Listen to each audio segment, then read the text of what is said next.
Freelancing করে এত টাকা ইনকাম, অত টাকা ইনকাম, কিন্তু আসলে যে ফ্রিল্যান্সিং জার্নিটা যে এত কষ্ট, তা তুমি এই সেক্টর যখন ঢুকবা তখন বুঝতে পারবে। আমি ঢুকছি এবং আমি বুঝতে পারতেছি যে আসলে এই ফ্রিল্যান্সিং অত সহজ না, ভীষণ কষ্ট। আসসালামু আলাইকুম। আমি 2 বছর ধরে ফ্রিল্যান্সিং করতেছি।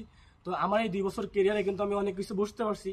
তো আমি যে মেন উদ্দেশ্য ভিডিও করা সেটা হচ্ছে কি, এই যারা এসএসসি পরীক্ষা দিছো তাদের উদ্দেশ্যে একটা কথা বলি, যে তোমরা ইদানিং ফেসবুকে দেখতেছো বা বিভিন্ন ইনস্টাগ্রামে দেখতেছো যে হচ্ছে এসএসসির পরে এই ঘরে বসে থেকে ফ্রিল্যান্সিং করুন।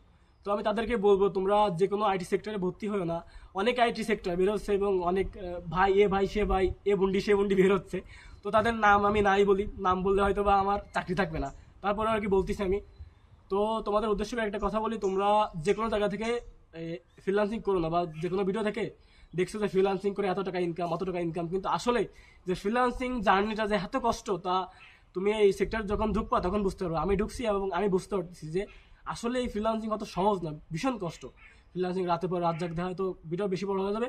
তো আমি বলি, তোমরা যেখান থেকেই কোর্স করো না কেন বা যেখান থেকেই শেখো না কেন, তোমরা ভালো করে রিসার্চ করে এবং ভালো করে বুঝে শুনেই কোর্স করো। যে কোনো আইটি সেক্টর নতুন বেরোচ্ছে তাদের থেকে করো না। যারা মার্কেট প্লেসে অনেক দিন ধরে কাজ করতেছে, যারা পুরনো, তোমরা তাদের কাছ থেকে সাজেস্ট নাও, তাদেরকে বলো, তাদের কাছ থেকে তারা যেমনভাবে বলে তেমনভাবে করার চেষ্টা করো। তো আবার দেখা হচ্ছে ইনশাল্লাহ নেক্সট কোনো ভিডিওতে। আল্লাহ হাফেজ।